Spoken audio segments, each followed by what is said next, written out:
shots ring from tick on 45.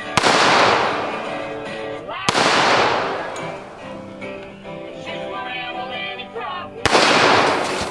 Coming here and no filming. In the land of life is good. He's a he probably wouldn't be life is good. He wouldn't leave you even if he could. Life is good.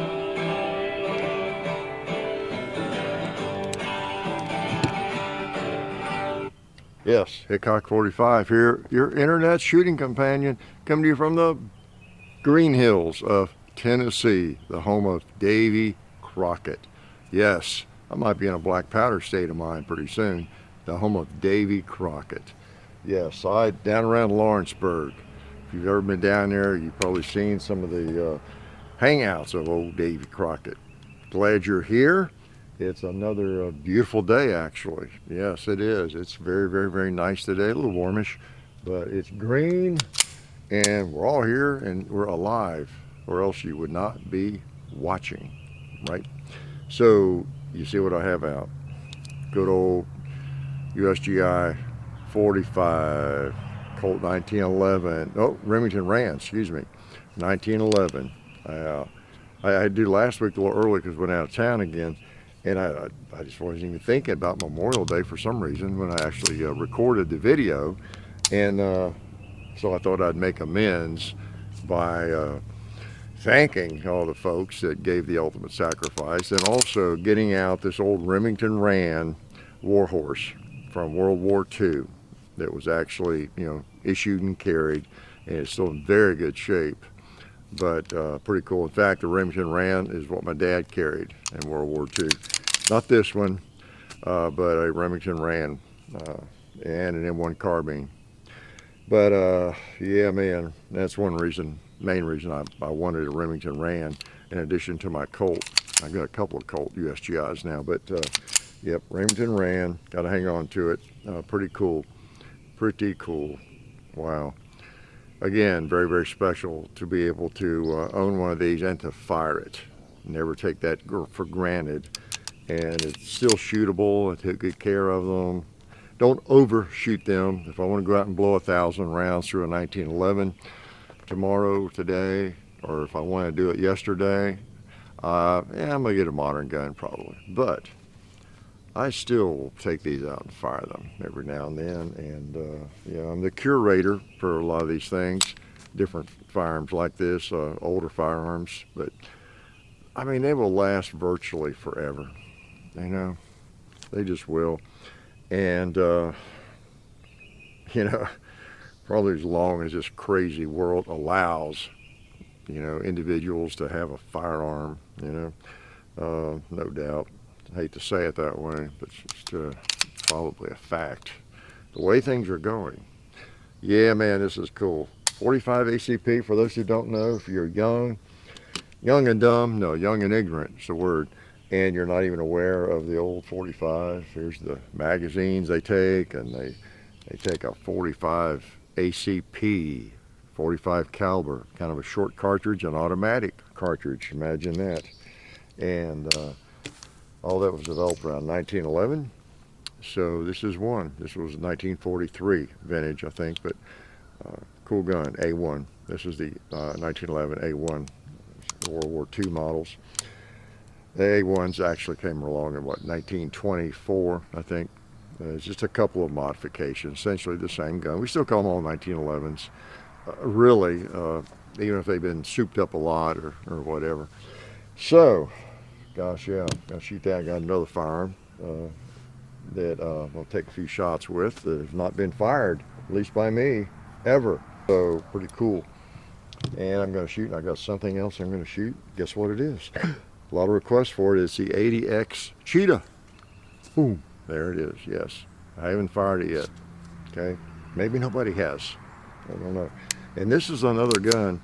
I explained that several weeks back with the Wilson Combat P365, okay? that we've had offers all 10, 15 years, you know, on all sorts of firearms, and generally don't take firearms from manufacturers. But yeah, there's some guns we just have trouble getting or can't get, you know. So we do that. We decided recently, as I mentioned earlier in a video, that, you know, we're going to do that some. Yeah, it's kind of we're tired of being too much of a purist. We're just going to, if it's a firearm we want to review and shoot, we're going to go ahead and take it maybe and then just donate it. Okay, so this one also goes to the Tennessee Firearms Association. They have the banquet and auction, benefit auction in September. So we do a video on the gun. I'll talk about that a little bit more. So anyway, there's a couple of firearms, you know, that P365 in this we're going to donate to the TFA. So if you're a member of the TFA and come to the banquet, you can bid on that for a good, worthy cause. All right, so I'll fire that. Why don't we go ahead and do it? You want to? Got some ammo loaded up here. I'm going to take a shot or two. I hope. Did it load one? Let's put the safety on. Oh, it's an ambi safety. See if it works. You know what?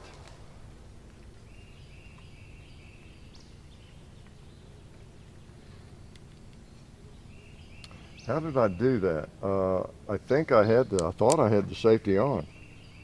So I'm going to do that again. And that's kind of why I was doing it, but it's a... Okay, let's do that again. Put a magazine in. I racked one in, right? I put the safety on. Did I... What did I have to look at the video? Safety on, the trigger doesn't pull, and okay, it's cocked, safety on, and the hammer drops. It's a hammer drop. Maybe keep it pointed safely here. Maybe I didn't, you know, but this is it. I'll bet I didn't have the safety totally on or something. That must have been it, because if it's like, I didn't think I could see the red dot. But anyway, something to keep in mind. Show you the regular kind of a safety there. And you push up on it. It's not like a Beretta 92, you know, push up on it. So if I push it up, it's empty now. I'm gonna do that again, replicate that. Push it up kind of halfway. Yeah, trigger falls. So you want to make sure, if you have the gun cocked or whatever, ammo in it, and you pop the safety on, you pop it all the way up. Because what happens is the hammer drops when you do that. So again, I'm new to this firearm, so I didn't even know to look for that, really. So see what happens when I put the safety up. And there's where I had it, in that notch right there. So maybe I need to read the instruction manual. That really does. Maybe it's because it's new. Okay, if it's cocked. Yeah, if it's cocked, it kind of feels like a separate notch there. Nothing in it, but it still fires. Okay, well, I'll play with it and I'll give you more information in the video we do with it. Today I just want to bring it out, shoot it some. All right, I do that quite often. I don't know about you all, but if I get a new firearm or something, all right, let's put it on safe, point it down range, and just make sure the safe, try to pull the trigger, make sure the safety works. That's what I was doing, and it does, as long as it's on safe, not just halfway on safe. All right, so now safety's off, and I never did rack one in the chamber, so we're good. All right, now let's shoot the thing. Okay, safety's off. Cowboy, let's see if we can hit you. Well, if it hits the bowling pin.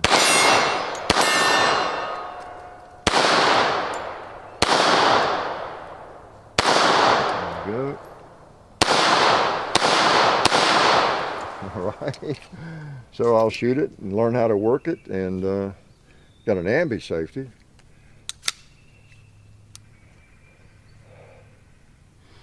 Okay, that's interesting. It's cocked Cock it again. Now with the safety halfway up, you can't work the slide. Okay. Okay, it's halfway up, but now it'll still fire. I'm trying to figure out what the purpose of that is, what that does. And then the safety, after you fire it, the safety goes all the way up, and then it's totally activated, and you can't fire it double action or anything. Okay, going cock even. So I put the safety all the way down, bring it halfway up. Okay, and when it's cocked, there's kind of a notch there. It wants to stop at that point. So that wasn't just me.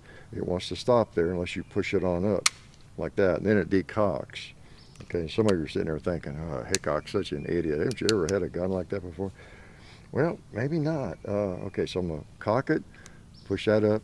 You see, it doesn't cover the red dot, so it kind of tells you it's really not safe. So it's ready to fire. So I'm just wondering what the benefit of that position is. Where the gun is cocked, it's in single action mode, it's ready to fire. Okay, so safety's halfway up. We know what's going to happen. Okay, if I fire it, it's going to fire.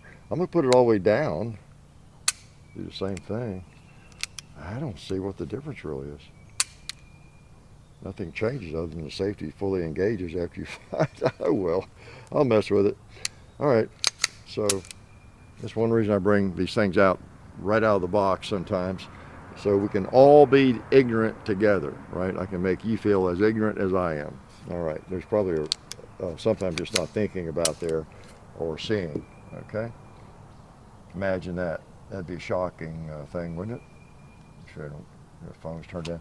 Just to make sure I, or to, something that is I'm not seeing right away here, as I think I wasn't really planning to think hard today about something like that, because you don't have to think so hard about a good old 1911, right? But it seems fine.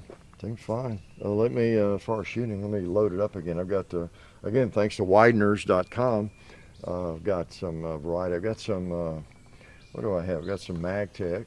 And got some Ammo Incorporated. Might try a little bit of that. And then Beretta sent along some Norma with this gun. 3 NXD, non-expanding defensive ammo. Wow. So I got a variety of ammo. So it's nice having different sorts of ammo. And well, let's use some of this Norma stuff. This is an interesting bullet, isn't it? Non-expanding. All right. Well, since they sent some of that for free with it, shoot some of that. Yeah, we're fortunate. We have a lot of people help us, and we really appreciate it. Yeah, I did. The Wideners is in the descriptions. I put it in there specifically. It's a little different name. Maybe some of you are not familiar with them. They've been around a long time. WIDENERS, Wideners.com. Check them out. And there we go. So yeah, I was out of town, and I did last week's a little early on a nice day, and went back to Chicago. I may have told you, which is where I got the dreaded disease virus a few weeks prior to that, up there on that trip, I guess, somewhere. And but went back up with grandson and John, wife, and took my grandson to a Cubs game at Wrigley Field. Oh, that was cool. John got tickets and had a good time up there. Chicago, yeah, it was a lot of ways a dangerous place, but then a lot of it's not necessarily dangerous. It's a bit of an enigma, I guess. All right, let's shoot some of this. All right, the Beretta 80X Cheetah. All right. All right. Well, let's reach out. What the heck? Or try to. I think I heard it. Yeah. believe it was tapping it. Either that or some weird ricochet sound I was hearing.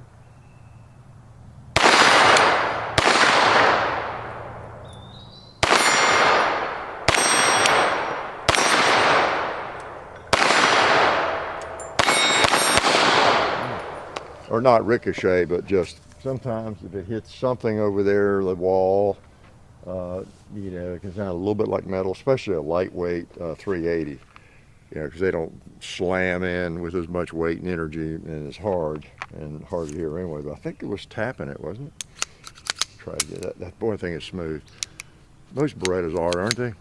They just, my 92 just feels like it's riding, a slide is riding on glass. Just really does. This is pretty nice. 380. You know, oh, I got another mag loaded. Let's shoot that thing some more. 380 and a bigger pistol. You know, it's not all that big. It's kind of like a scaled down 92. You know, a lot of people, I think, like a lighter weight round, easier to rack, and not as much recoil, especially if you have a firearm that's got a little size, you know, subcompact, whatever you want to call it. They are comfortable to shoot, so I can see the appeal. I'm going to try the Gong again with this. This is some MagTech.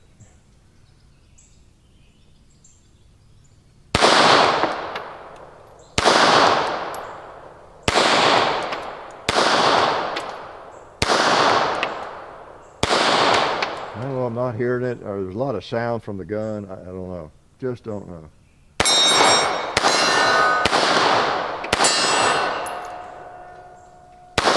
Boom. 380. All right. A little bit of a contrast today, huh?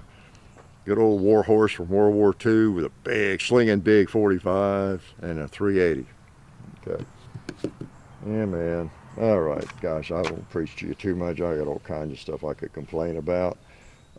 Trip was interesting. You know, it's a shame. I always think driving back and up through the farmland of Illinois, how sad it is that all those rural people in Illinois, and man, there's a lot of them. Same with New York, Michigan, you name it. Most of the states, the most totalitarian states, a lot of the land is just like this and wide open, lots of hunters and shooters. It's those large cities, you know, and so many people concentrated in those cities and just rule the state and, you know, set the laws and the weird restrictions and that kind of thing. It's rather sad when you think about it. There's people, I mean, I'm driving for hours through that farmland, and you may not come up on a small town for a long time. Just open fields of corn and crops and silos and farms. And I think, wow, if I lived in that farmhouse over there, I don't know, maybe 25 miles from anybody really, you know, 5 miles from a gas station or anything, you know, I wouldn't be able to own some of the guns I own. How weird is that? Way more land than I have. You could come out of the back or front door and just start firing shots from an AR or anything you want to, in any direction you want to. It almost wouldn't go far enough to hit anything, you know? Just, so it's just crazy and sad in a lot of ways, isn't it? And again, speaking of totalitarians, I was talking last week about the washing machines and everything and the craziness that we've let slip through and have gotten a little wiser, I hope. But I don't know. And someone mentioned some other things like light bulbs. You know, I didn't even think of that. And there's any number of those sorts of examples. And, you know, like I said, I got a new car last week, and you know, and you find the same thing those get. The electronics are really interesting in new cars, aren't they? Anybody's got a newer model car lately? Wow. Just, you know, I was fascinated and impressed by the adaptive cruise when I got that the first time. You know, that's been 6 years ago, I guess, but the adaptive cruise, wow, this is impressive and this is nice, you know, and it works, and how you get it attached to it, really. I would not want to buy a car without adaptive cruise control on it. You know what that is? It slows you down if you get close to a car ahead of you and all that kind of thing. And I got spoiled in a hurry. And it's funny, the first car I bought that did not, well, the last car I bought that did not have it, It was a Highlander Toyota, great car. We still have it, my wife. But I turned it down. There was a model that had a couple of different things on it that I didn't need, a giant moonroof or something, and it had adaptive cruise and something else. And this one I liked had just what I wanted. It didn't have the adaptive cruise. I wasn't even sure what that was, and they explained it, and I thought, I don't know. I think I want control of my car. I don't think I could leave it to the car to slow down because somebody's in front of me and adapt to that speed and all that kind of thing. I don't know about that. I don't know if I trust it. I was such a Neanderthal. I mean, if you've ever had that, you know what I mean. You wouldn't want to live without it, right? But anyway, the more electronics, as we know from computer platforms and social media and everything else, the more features we have, the more cool stuff and gadgetry that we have access to. What comes with it? More control, more they can control and track and all that kind of thing, right? And it used to peeve me in my former car. Maybe both of my other Yukons were like that. The last one I had for 4 years did. You get in it every now and then, the radio would say, be sure to watch the road because an accident could happen or something on the big screen. And you got to say, okay, you got to click okay. Yeah, I believe you. I agree. Before the radio or the GPS, any of that will work. It's like, give me a break. And you have no choice. You've got to agree with it. It's like terms of service and everything else, click here if you agree with it. We don't even read it because you don't have a choice. What if I don't agree with it? Well, I just can't use the service, right? And so they can just get anything through that way, But and there's other things like you can't even. My other car, you could do that. And if I get in it like I did the other day, I want to drive it around down the lower driveway or something, like 5 yards away, or you're in a gas station, you gas up and maybe you want to drive like 10 yards over here to park so someone else can come in and gas up or whatever, get out of the way before you go into the market. You can't do that unless you put the seatbelt on. You can't. I wonder when I first got in this one, why the seatbelt was fastened when I opened the door. Whoever drove it to gas it up, well, the sales gal did that I bought from. I wonder why she left it like that. That's weird. Well, figured that out. The car comes in, and like we humans do, we figure a workaround, at least if we can. So they get a car on the lot at the dealership. They need to go, and they got pumps at the dealership to go and gas them up every now and then or whatever.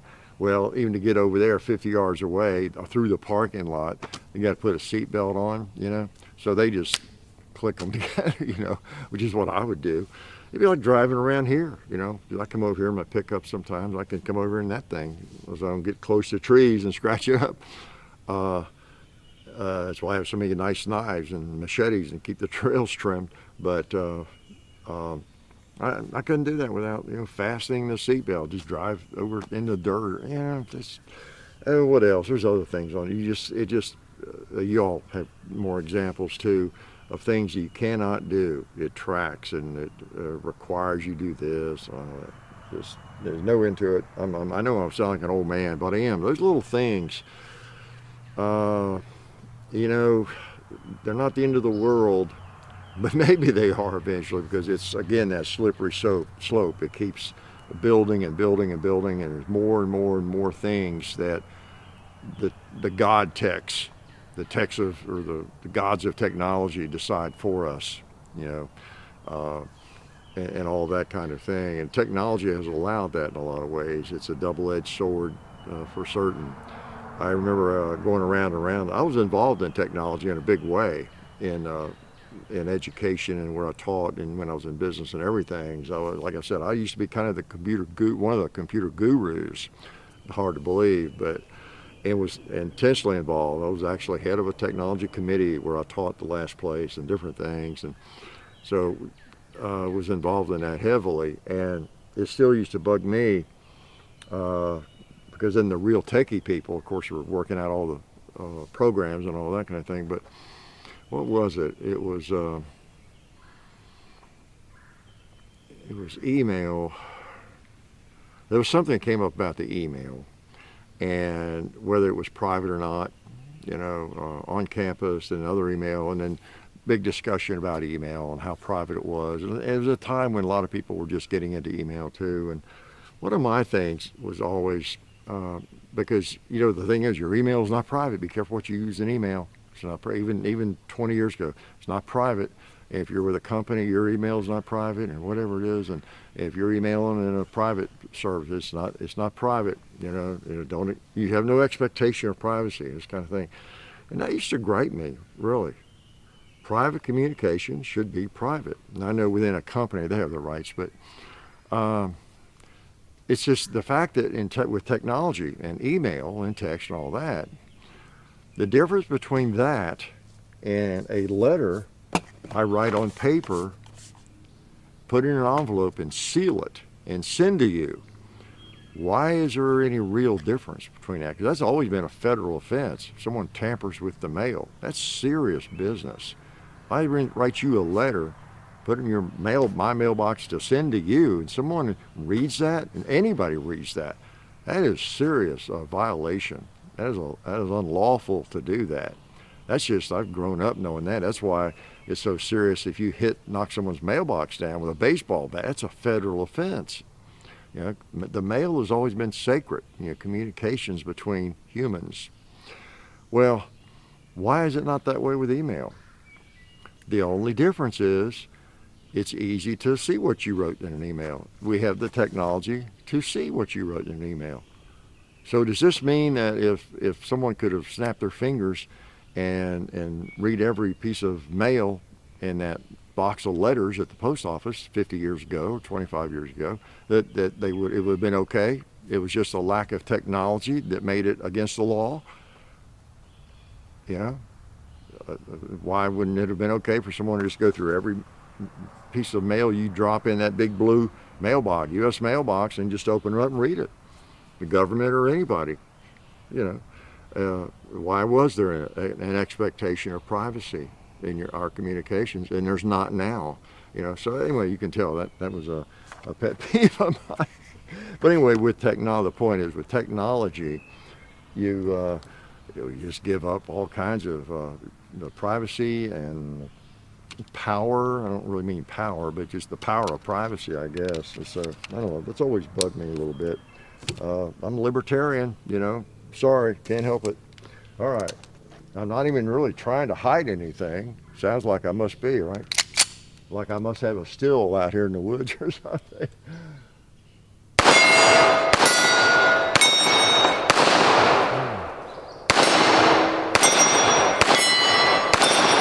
Oh, man. Pretty cool to take a firearm that was used in World War II and just keep it alive that way. Keep it alive. Oh, man. Yeah, and then of course with technology and with you know, government involvement in our lives, any little crisis, you know, just changes that, you know, and then a lot of it's done under that pretense, keeping us safe, right? Anytime anything happens, so no end to that. You don't want to waste a good crisis, right? Oh. Look who's on there, Alabama holster.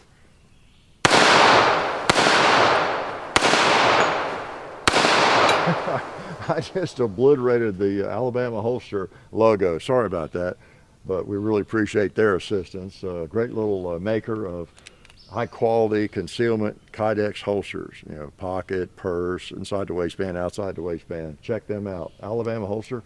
There's an ant on that target. I don't know, there's no need to hurt him. SDI. What a hole.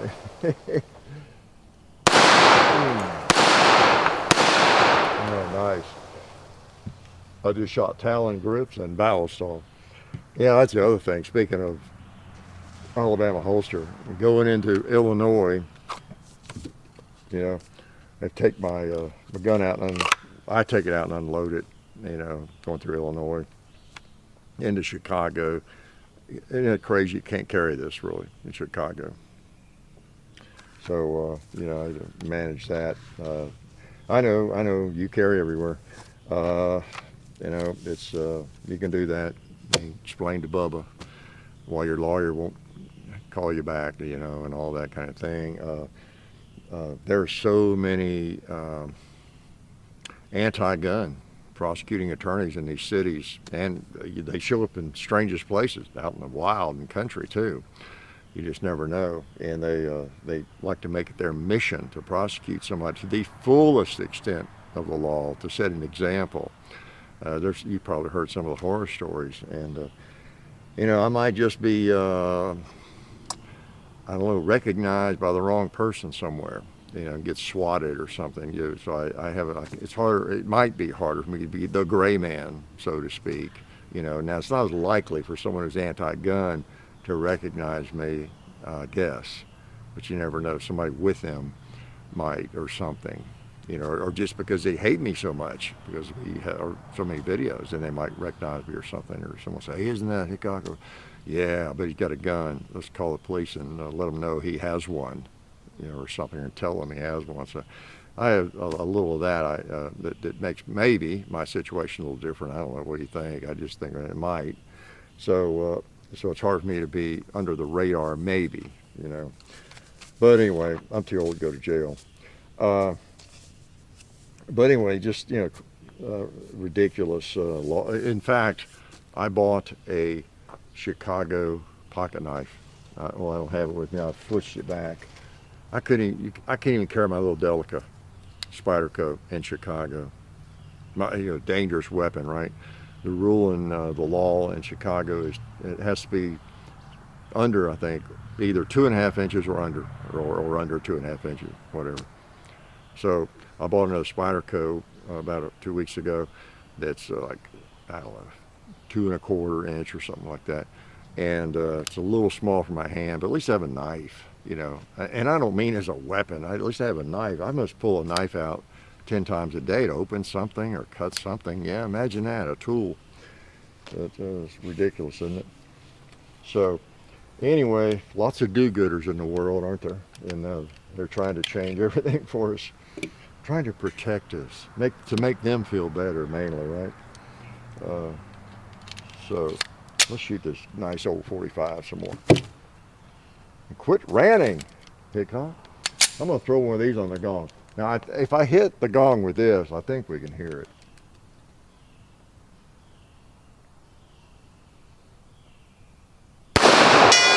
See what I mean?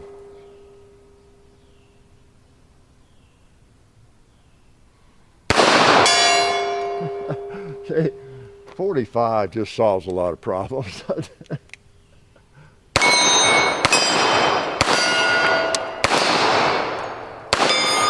Yeah, solves all sorts of problems. Well, I'm not sure whether I hit that or not. Well, let's get the 45 out. That'll tell us. Oh man. Anything else I'm dying to tell you about? Probably not. Let's see. Do I have any advice for youngsters or anybody? Well, I'll tell you something that came to my mind as I was driving. 10 hours each way. By the time I stop and eat, mess around, get in traffic, and all that. I would hate to be responsible. Let me shoot this 380 again. I'll load a mag. I would hate to be responsible for you, speaking of finances, I've talked about some lately, for you being broke,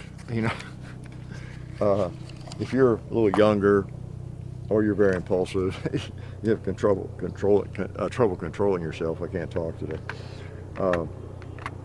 Keep in mind that I sort of do this for a living. I'm at a point in my life where shooting, it's always a hobby, but it became a little more than just a hobby, several years back when we started doing more of these videos and everything, and we got some great sponsors and all that sort of thing. So it's kind of a business and a hobby, and I do a lot of it and buy a lot of guns and trade guns, and so I've always done that, but not on this level, not this often, and all that kind of thing. And watching anybody doing gun videos and things, you could get you could be influenced in a negative way by just seeing so many cool guns and buying. You're tempted to just buy a bunch of guns, and maybe more than you can afford, I guess is what I'm getting at. You don't need 100 guns to have a good time with firearms in the hobby.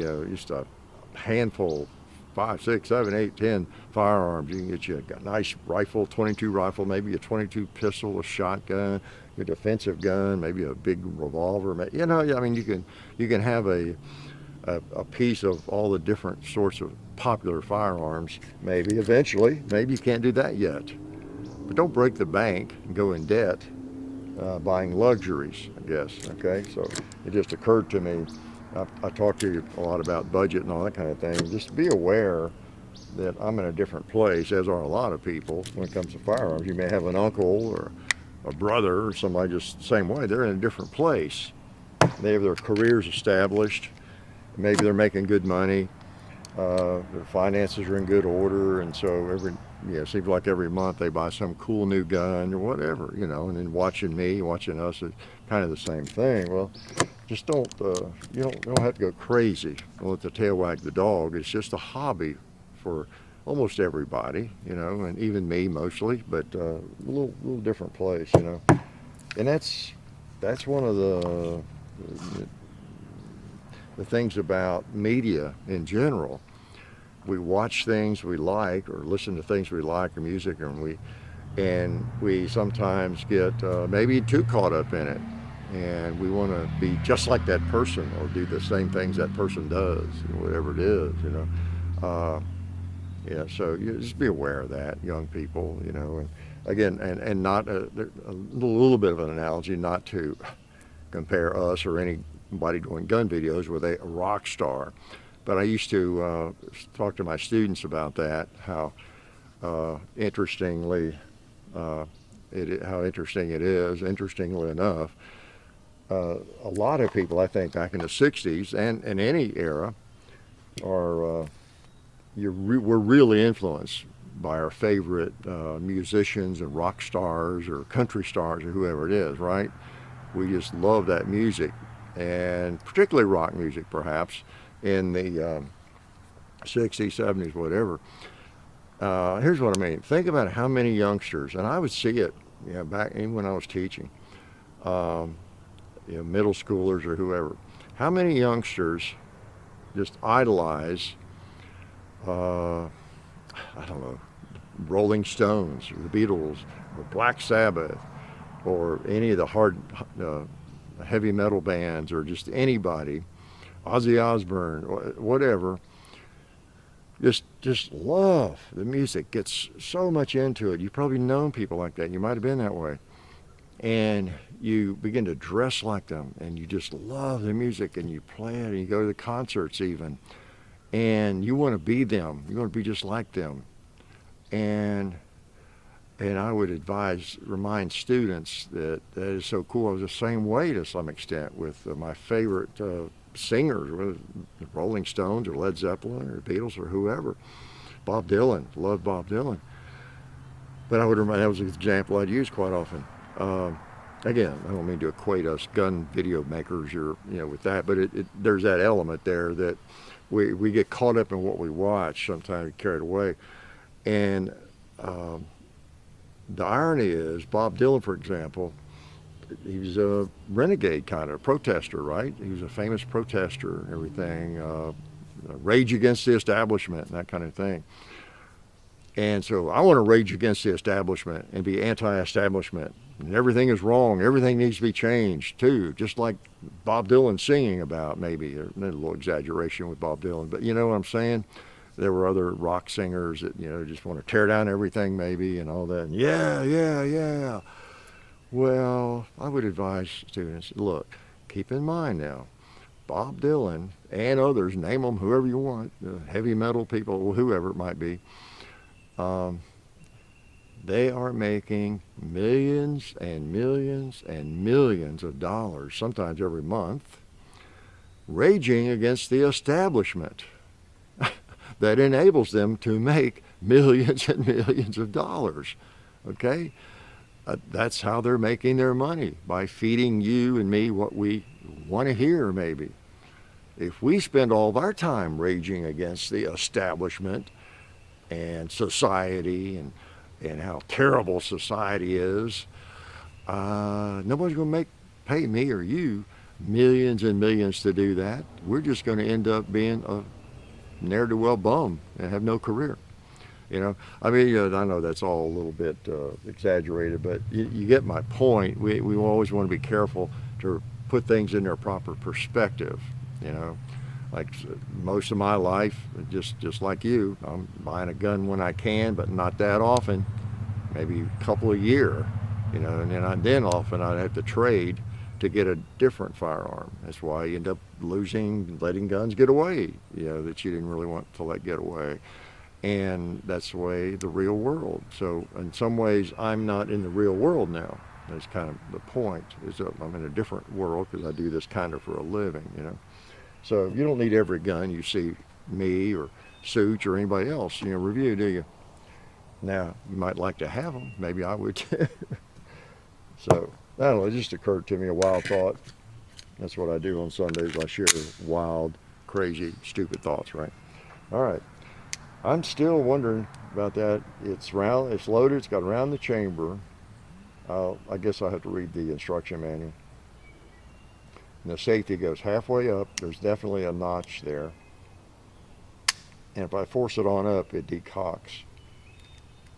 Okay, take the safety off, cock it back, got it pointed safely. And now if I pull the trigger, yeah, it'll fire, of course. So let's do that. Well, I also want to let the hammer down if I can. Then, yeah, okay, then it won't fire. With the hammer down, that notch doesn't exist, but with the hammer back, then when I put the safety up there, there's definitely a separate notch there. And it fires and then goes into full safety. Drops the hammer. Hammer stays down. Okay, maybe that's the single shot mode. The single shot notch is how it is. I don't know, I'm probably just not thinking today. I've been on the road so long.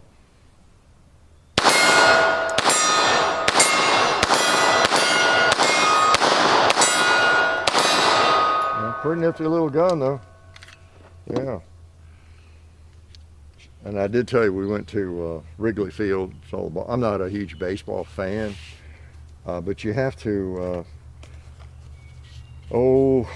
respect what something is. You know, we all do lots of things we don't have interest in. Maybe don't even care a lot about. But just we should have some reverence, like, you know, for anything that I guess has a lot of significance for a lot of people. You know, a lot of history associated with it. I was sitting there thinking, and I've seen a few ball games, you know, take place there. That old stadium is 1914 or something. It's been there forever. And you think about how many fathers and sons, or mothers and sons and daughters, but mostly fathers and sons, back through the decades, going back to 1914 or whatever, have gone to games there in that stadium. Sat right where we sit and watch those games. And that old scoreboard's still up there, and then that young fella took his son, then that young fella took his son. I mean, how many generations of that? You know, there were people, I'm sure, sitting there with us on Sunday. Was it Sunday? Yeah, and that are part of that their great grandfather, you know, took his son, you know, to that game, and there's different things like that, and or a game there, and sat there, and that kind of thing. So yeah, it's interesting from that standpoint. Plus, any game is interesting if you're there seeing it live. You know, you may not be a big hockey fan, but if you've ever been to a hockey match, hockey game, it is just interesting. Same with baseball. There you are. You're right there. We had good seats. You're watching the game, and you're watching the players and everything that happens. It's just so different than TV, right? So it was pretty cool. Pretty cool. Can I shoot the 45 again? Okay. The 45, I don't have to seem quite as stupid or ignorant with this baby. because I have a little experience with 1911s. I know how the safety works. There's no separate notches. It's either on or off. I know what's going to happen. It's going to throw out some big 45s like that.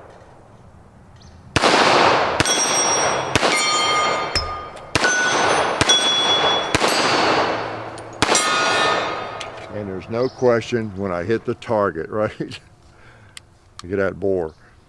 And you see that big bore, 45 caliber. Yep. Hard to beat. Hard to beat. Yeah, man. So y'all get my little story, my little advice. I mean, again, I'm not trying to equate anything. Gun video makers, compare with rock stars. It's anybody in any kind of media. We have to remember, how much of it's real, for one thing. That's the bigger issue, right? Anything you see on screen, it's somebody often there only to try to sell you something or fool you, quite often, right? Or a piece of fiction or whatever it might be.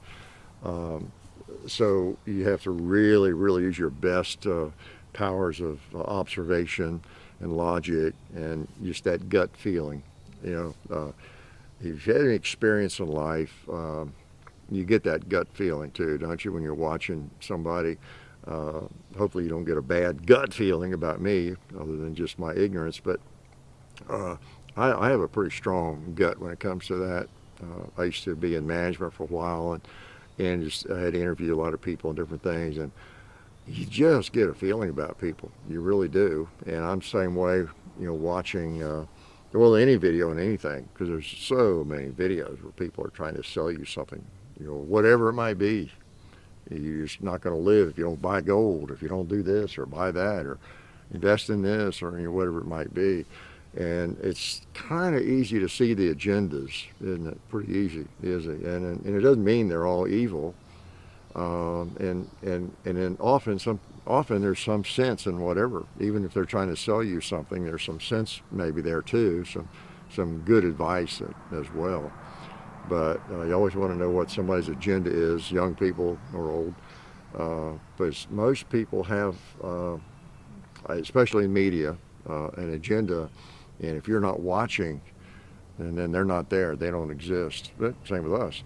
I'm not here if you're not watching, at a certain level. And that's why you see so much crazy clickbait and crazy titles of videos and that sort of thing. Anything at all to get more viewers. And no matter how ridiculous it is, and just like the precious metals videos and things like that, oh my gosh, it's always going to go to the moon, right? And those sorts of things. It's so funny. So it's just the way life is, and I feel sorry for people who are extremely gullible or naive, and it's kind of a dangerous time with all the smothering of media, coming, all the incoming media, right, to our phone in every way. If you're a gullible person, you're just not very experienced in life, very naive, dangerous times. Because as I've talked about before, I get fooled occasionally. It's rare, like on some kind of scam emails. They look so real, or things like that, or a phone call. You see something on your phone, oh, that looks real, like a real number, and yeah, sure enough, you answer it and it's not. So that's why a person has to be in my phone. I have to put them in my phone before I answer it, and just can't answer the phone. Crazy world we live in, but still a pretty good world. Yep, pretty good world. You can carve out your niche and do what you do, and not let all of the media drive your life. You have to be very savvy, smart, aware about it, but don't let it drive your life, right? Have some real things that you do, right? You go camping and hiking, hopefully. Build a campfire. Get a firearm and shoot it, right? Go to the range. Do some real things that involve touching things and manipulating them and learning a skill, shooting a basketball, kicking football, whatever it might be. do some real things with some real people, and make that your primary. My advice would be to make that your primary, primary what? Society, the place you live, the things you know, your neighbors, and the people you actually physically associate with. That's your real world, your number one world, most important world, okay?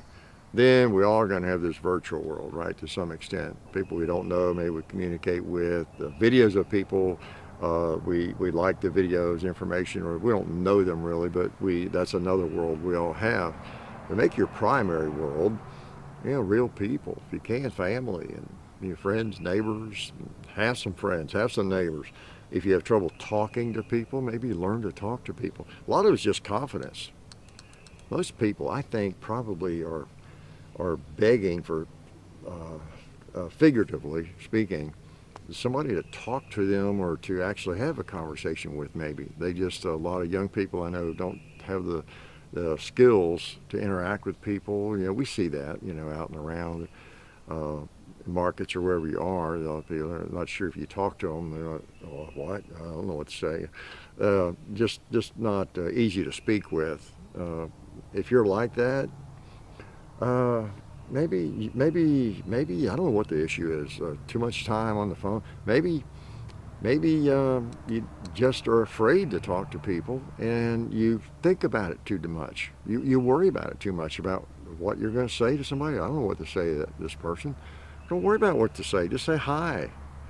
If they speak to you and tell you your shoes look good or whatever it is, or they like your car, or they ask you what kind of tires you have on your car, whatever it is, just talk to people.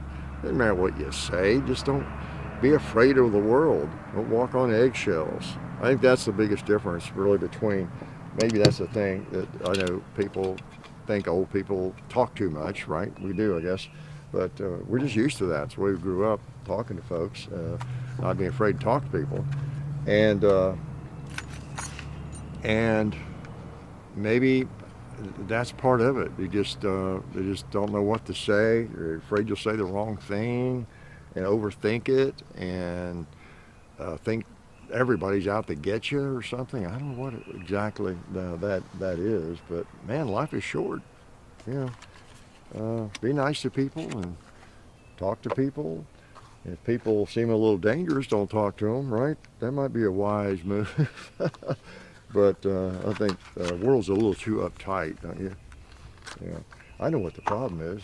People just don't shoot enough. And you know what? I've got another magazine loaded. I'm just going to shoot a few more before I let you go. How's that?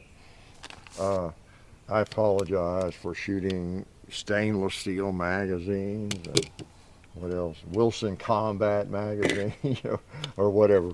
And this old Remington Rand, but I just like to have good magazines. And I think I have the original or an original Remington Rand, maybe. I don't know if they made magazines, but I think that's the one that came with it is the one that actually has one of these two.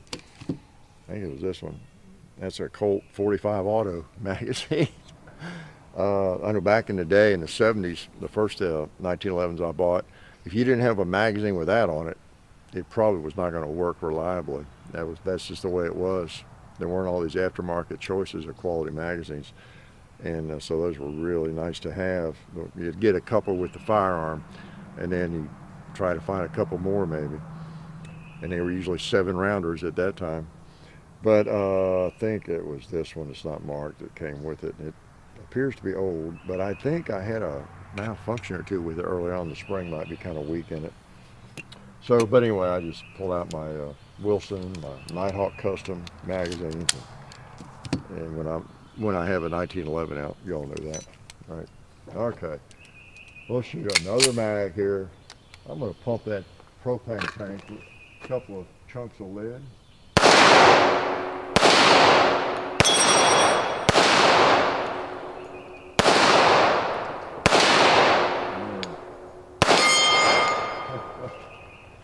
Had one, well, just stayed on the follower at the end there. Okay. Wilson Combat. If that spring's getting weak or what, or the gun. Could be an extractor. This one I don't shoot that much. I don't get it out that much. if I'm going to shoot one of these USGIs, I tend to prefer one of the two Colts for some reason. But anyway, I just had to have a Remington Rand since that's what Dad carried. And boy, I sure wish he could have brought it back or had. I think I told you all before. He always told me they threatened them, boys. In his unit anyway, they really threatened them to not bring their pistols back. It'd been cool to have the one he actually carried, wouldn't it? So, there we go. Pretty cool. Remington Rand and an 80X Beretta Cheetah that I'm still learning about that safety. Pretty cool. Okay, I'll let you go. You probably had all kinds of boring stuff to talk about I didn't talk about. But so again, appreciate the people that help us, you know, Alabama Holster and Silencer Central, Buds, Sonoran Desert Institute, Ballistol, Talon Grips, Wideners.com. Go buy yourself some ammo. Check out the description in any video for that discount coupon. And it's appreciate you supporting the people that support us and keep us going. And I will be around, I hope, next week. Don't have any trips planned for a change. Wow. I have no viruses I'm planning to pick up for a change, and no trips. It seems like I don't travel as much as a lot of people do, but I don't know, it just seems like this year, since, I don't know, since I went up into Virginia before Christmas in the fall, and then SHOT Show, that's a big trip. Then the NRA meeting, and you know, the Chicago and South Dakota, and then a week off with the virus and different things. Just seems like it's been and then some other things been going on, trying to get worked out. It just seems like a busy year so far. I'm ready for a break. I really am, and I mean I have no room to complain because you know I do have a lot of break time, but you know, life is good. Enjoying my new car. And, oh yeah, I got a tip on that now. I was about ready to get back to the dealership with a hand grenade. And thanks to Google, I figured out all the way up to Chicago. This last weekend, every time I would set, you know, they use Google Maps for GPS, and has XM radio, of course, and what else? Every setting I would make would not be set once I turned it off, stop to eat or whatever, gas up. You get back in. Oh no! I had to go all this rigmarole to get back into the GPS and put an address in there, and all the addresses were gone. And I was, what? Google Maps doesn't work this way, does it? Because I've used it on my phone, and the same with the XM. I set 2 or 3 channels, and they'd be gone. And what else? Something else I'd set and would disappear. And I mean, I was just, but it was telling me that it was in demo mode or something. I said, okay, whatever that is. When I'd turn it on, the radio and screen, and it was a register now or whatever. And finally I went to register now, and then that kind of went down a tunnel that didn't go anywhere or something.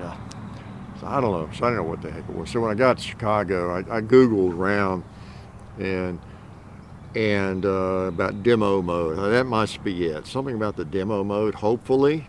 If not, I'm going to be trying to trade this car, you know, a week after I bought it, and get me a 60 or a 1997 Oldsmobile or something with no technology in it.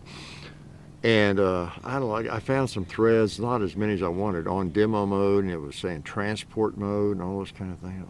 Is that the same thing? I don't know. Anyway, I kind of figured out when these new cars, they set them in transport mode to keep the batteries from being run down or something, because they're sitting for maybe a good while or whatever. So there's this thing called transport mode, puts all the electronics in, radio, GPS or whatever, and you know, and it makes sense it wouldn't have as much capability, perhaps, you know, for whatever reason. And so the battery doesn't run down. I don't know if it's to keep somebody, you know, at the lot, wherever there are people parking them and running them and going out there and taking a nap and playing the XM radio for 5 hours and leaving it on or something. I don't know what all that's about, but that was my only hope. I thought, okay, maybe, hopefully that's it. Because if that's the way this car is supposed to be, I don't want it. I am getting an antique car. and because I didn't have those in my last Yukons. So I googled around and figured out maybe it's the same as transport mode, demo mode, and I saw a couple of videos on how to get it out of transport mode or whatever, demo, and put the flashers on, hold the start button in, and some different things. And it didn't seem like it was working. I didn't know whether it was or not, but finally it did. It was showing transport mode. So I don't know if I put it in transport mode, because it actually said transport mode and it hadn't been saying that I had seen. But I got it out of transport mode. I finally got that off, and that apparently was the problem. So it seems to be working now. I've got settings and all that. So just word to the wise, if you're not familiar with that, some of you probably already are. You've gone through that, or if you get a car and it's new, you ask them about that, because that will drive you bananas. Okay. So, man, I got all kinds of advice on everything but guns, don't I? Maybe I've just run out of advice on firearms.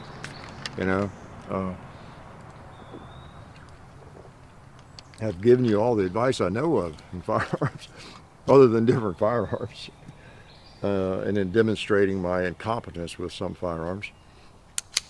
And I'll probably have it figured out by the time you see this Sunday, and I'll feel really dumb. And some of you will make me feel even dumber. Hey, Cock, don't you know what that's all about? That half position on the safety? Yeah. I don't know. Maybe it's just not worn in enough. Yeah. I don't know. I'll think about it a little bit. Like I say, I'm trip weary and not thinking straight.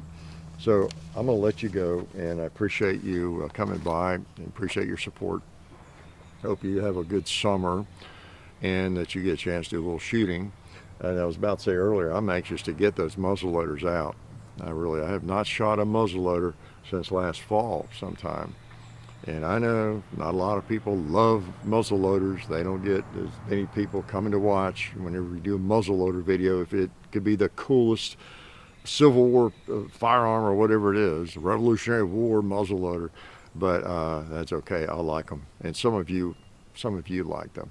In fact, one of the Sundays coming up, I'm just going to get one of my favorites out and fire it, and load it as I'm yakking at you. I think, because they really are fun for just getting out and shooting like I do. Shoot around, just get them out to shoot around. Fun in videos too, but they're especially fun when I'm in no hurry with them, and shoot them, enjoy them, yak about other things. So get ready for that, okay? So I'll let you go. And again, salute to Davy Crockett, who died in our sister state, Texas, right? So I'll let you go now. I've been promising that I was going to do that for quite a while. Life is good.